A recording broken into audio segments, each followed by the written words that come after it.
بسم الله.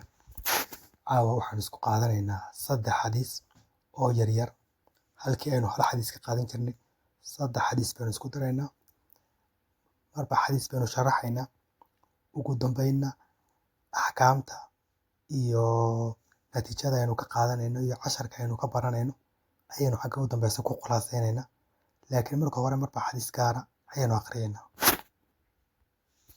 الحديث السابع: الدين النصيحة.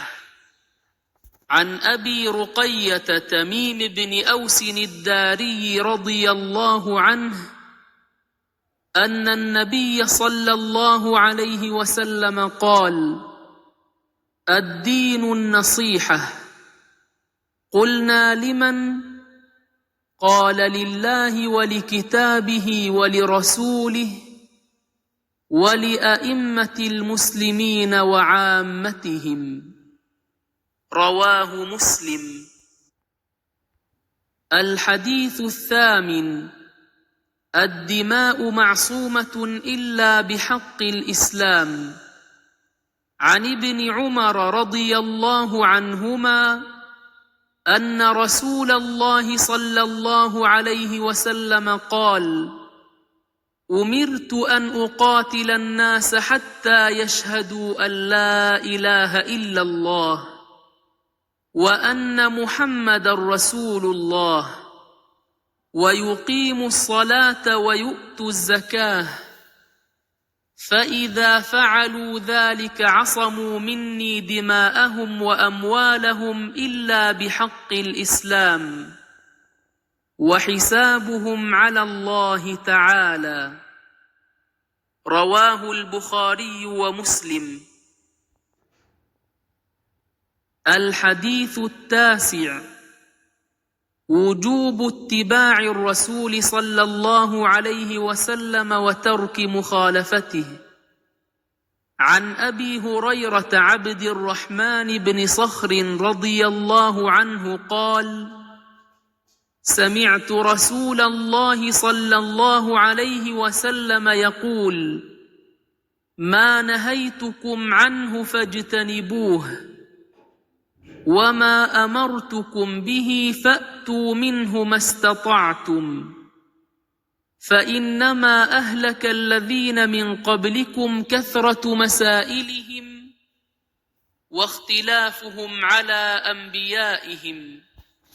رواه البخاري ومسلم. xadiiska koobaad addiinu nasiixa diintu waa nasteexo.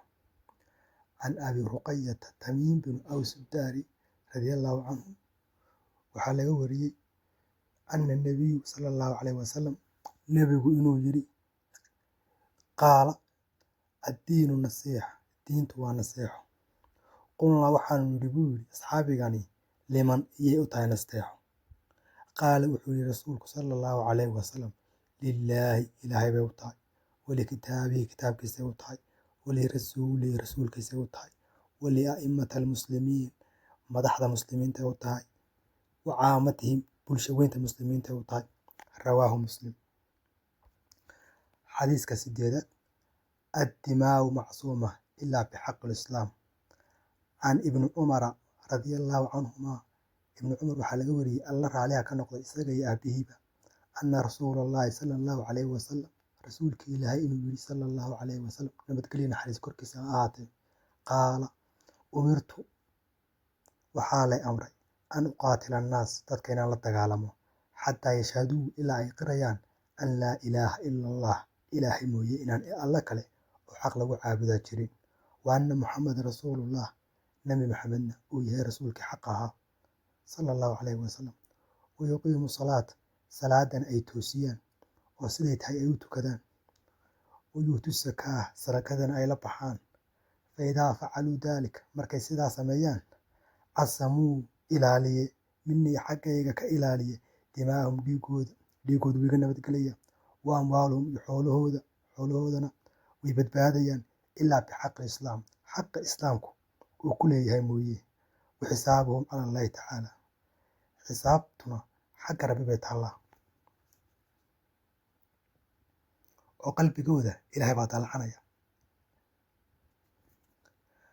can abi hurayra cabdiraxmaan binu sakhra asxaabiga jaliilka radiallahu canhu alla raaliha ka noqdee qaale wuxuu yidhi samictu waxaan maqlay rasuulullaahi rasuulka ilaahay sala allahu calayhi wasalam nabadgelya naxariis korkiisa ha ahaato yaquulu isagoo leh maa nahaytukum waxaan idinka reebay canhu fajtanibuu ka dheeraada wamaa amartukum waxaan idin faray bi faatuu minhu kala kaalaya oo sameeya wixii ma stadactum aad ka awoodaan. fainamaa ahlaka aladiina min qablikum fainamaa wax kala maahay ahlaka waxaa halaagay aladiina kuwii min qablikum idinka idinka horreeyey ummadihii idinka horreeyey kasrati masaa'ilihim su-aal badnaantooda wa ikhtilaafuhum calaa anbiyaa'ihim iyo khilaafkay khilaafeen nebiyadoodii. bal xasuusa reer bani israa'iil iyo nebi muuse wixii soo kala maray. rawaahu bukhaariy wa muslim xadiiskan waxaa wariyey bukhaari iyo muslim. haddaynu sharaxaadda xadiisyada ku yaro noqono xadiiskan addiinu nasiixa waxaa isweydiin lahaa sidee bay diintu nasteexa u tahay? ilaahay see diintu nasteexa ugu tahay? ilaahay waxay diintu nasteexa ugu tahay camalkaaga ood wanaajiso oo alle wixii uu ku furay aad raacdo, wixii uu kaa reebay aad ka tagto. alle way farxad gelisaa. kibirka, santaaga, xadgudubka, duqyaanka, camalada xunxun, shirkiga, ilaahayo si kasta loo caasiyo alla way ka cadhaysiisaa. taas macnaheedu ma aha alle inuu u baahan yahay camalkeenna. xaashe, alle haddii aad camal saalaxa samayso wax ay u taraysa ma jirto. camalkaaga saalaxa ahi meel maran u buuxin mayso. haddaad xumaan samaysana ilaahay waxba ku yeeli kari maysid. ilaahay xumaantaad samaysaa dhaawac ugu geysan kari maysid, waxba ku yeeli kari maysid, ku dhibaateyn kari maysid. laakiin labadaba midna naftaada ayuu if iyo aakhiraba waxtar u yahay, camalka saalixa iyo wanaagga weeye. midna naftaada ayuu dhib iyo shar ku yahay, camalka xun weeye. waxa weeye asalka ciday dan u tahay waa adiga. ilaahayna waxa weeye ilaahay doonaysa inuu cadaabo ma jecla haddii camal wanaagsan sameeya. sideebay kitaabka qur-aanka ay ugu tahay nasteexo? kitaabka qur-aanka oo la xifdiyo oo la barto oo si joogtaa loo akhriyo oo lagu tadabburo oo lagu camal falo oo la noolaado ayay nasteexo ugu tahay. rasuulka sala allahu calayhi wasalam say nasteexo ugu tahay. rasuulka raacitaanka sunnada rasuulka iyo ka hortaga wax kasta oo ka hor imanaya diinta. salliga rasuulka, dariiqiisiyoo la raaco, sunnihiisiyoo la nooleeyo bay nasteexo ugu tahay. muslimiinta madaxdooda say nasteexo ugu tahay. hogaamiyaha muslimiinta hogaamiya oo loo nasteexeeyo wixii dhaliila ay leeyihiin. saxda iyo diintana lagu barbar istaago bay nasteexo ugu tahay. bulsho weynta say nasteexo ugu tahay.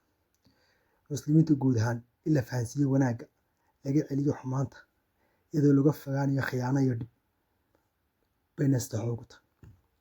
axkaamta xadiiskan ka qaadanayo diintu inaan camal keliya ahayn ay tahay camal saalixa iyo qalbi nadiifa. in nasteexadu inay noqoto daacad oo aan khiyaanaya dheer lahayn. in la jeclaado khayrka muslimiinta kale. in hogaamiyaha loo nasteexeeyo. sidoo kale diinta islaamku waxayna baraysaa inay tahay diintu diin xadiiskanina baraya diin bulshada diin dhista bulsho isku dana oo isku tiirsan. xadiiska 8 muxuu ahaayey qodobka odhanaya ilaa bixaqi islaam. haddaan dul istaagno bixaqu bilislaam ilaa bixaqi islaam muxuu noqonayaa? tusaalahaan xaq qofkii tusaalahaan salaadii wuu oogay, sakadii wuu bixiyey, ilaahay wuu qiray, sax.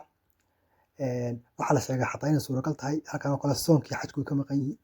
culimada qaar waxay yidhahdaan waxaa looga tegay marka xadiiskan nabiga laga wariyey intii aan la waajibin soonka iyo xajka bay ahayd. ilaa soonka iyo xajka iyo salaada iyo diintu marba in bay soo degisay, hal marna bay soo wada degin. diintu marba in baa soo degisay. marka waxaa la sheegaa culimada qaar qabaanba in sababta looga tegay xajka iyo soonku ay tahay in diintii markaa intii soo degtay aanay xadiiskani uu ka soo hormaray labadooda. si kastaba ha noqoto qofku markuu ilaahay qiro, nabiga qiro sallallahu calayhi wasalam, salaada oogo, sakada bixiyo, intaaba markuu sameeyo maxaa xaq sharciyaa soo hadhaya? Tusaale ahaan qofku qof buu ku xadgudbay oo dilay, dee waa loo dilayaa.